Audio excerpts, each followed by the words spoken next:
James and the Giant Peach, Chapter 23. In a flash, everybody was up on top. "Oh, isn't it beautiful?" they cried. "What a marvellous feeling! Goodbye, sharks! Oh boy, this is the way to travel!" Miss Spider, who was literally squealing with excitement, grabbed the centipede by the waist, and the two of them started dancing around and around the peach stem together. The earthworm stood up on his tail and did a sort of wiggle of joy all by himself. The old green grasshopper kept hopping higher and higher in the air. The ladybug rushed over and shook James warmly by the hand. The globeworm, who at the best of times was a very shy and silent creature, sat glowing with pleasure near the tunnel entrance. Even the silkworm, looking white and thin and completely exhausted, came creeping out of the tunnel to watch this miraculous ascent. Up and up they went, and soon they were as high as the top of a church steeple above the ocean. "I'm a bit worried about the peach," James said to the others as soon as all the dancing and shouting had stopped. "I wonder how much damage those sharks have done to it underneath. It's quite impossible to tell from up here." "Why don't I go over the side and make an inspection?" Miss Spider said. "It'll be no trouble at all, I assure you." And without waiting for an answer, she quickly produced a length of silk thread and attached the end of it to the peach stem. "I'll be back in a jiffy," she said, and then she walked calmly over to the edge of the peach and jumped off, paying out the thread behind her as she fell. The others crowded anxiously around the place where she had gone over. "Wouldn't it be dreadful if the thread broke?" a ladybug said. There was a rather long silence. "Are you all right, Miss Spider?" shouted the old green grasshopper. "Yes, thank you," her voice answered from below. "I'm coming up now." And up she came, climbing foot over foot up the silk thread, and at the same time tucking the thread back cleverly into her body as she climbed past it. "Is it awful?" they asked her. "Is it all eaten away? Are there great holes in it everywhere?" Miss Spider clambered back onto the deck with a pleased, but also a rather puzzled look on her face. "You won't believe this," she said, "but actually there's hardly any damage down there at all. The peach is almost untouched. There are a few tiny places out of it here and there, but nothing more." "You must be mistaken," James told her. "Of course she's mistaken," the centipede said. "I promise you I'm not," Miss Spider answered.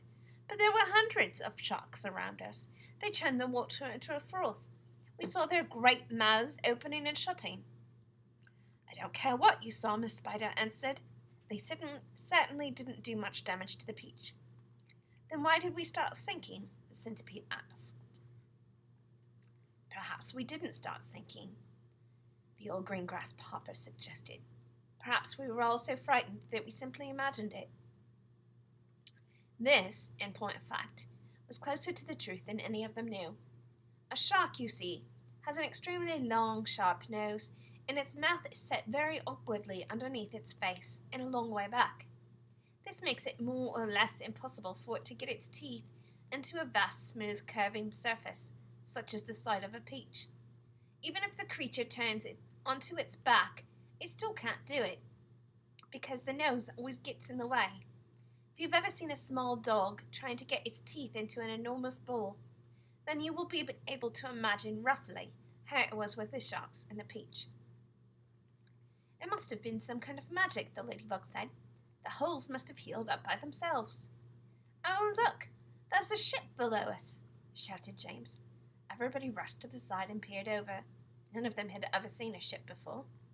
"Looks like a big one. It's got 3 funnels. You can even see the people on the decks. Let's wave to them." "Do you think the others can see us?" Neither James nor any of the others knew it, but the ship that was now passing beneath them was actually the Queen Mary, sailing out of the English Channel on her way to America. And on the bridge of the Queen Mary, the astonished captain was standing with a group of his officers, all of them gaping at the great round ball hovering overhead. "I don't like it," said the captain. "Nor do I," said the first officer. "Do you think it's following us?" said the second officer. "I tell you I don't like it," muttered the captain. "It could be dangerous," the first officer said. "That's it," cried the captain. "It's a secret weapon. Holy cats! Send a message to the Queen at once. The country must be warned. And give me my telescope." The first officer handed the telescope to the captain. The captain put it to its eye. There's birds everywhere, he cried. The whole sky is teeming with birds. What are they doing? And wait a second. There are people on it. I can see them moving. There's do I have this darned thing focused right? Looks like a little boy in short trousers. Yes, I can distinctly see a little boy in short trousers standing up there. And there's a sort of giant ladybug. Now, just a minute, Captain, the first officer said, and a colossal green grasshopper. Captain, the first officer said sharply, Captain, please. And a mammoth spider. Oh dear, he's been at the whiskey again, whispered the second officer. And a simply enormous centipede, screamed the captain.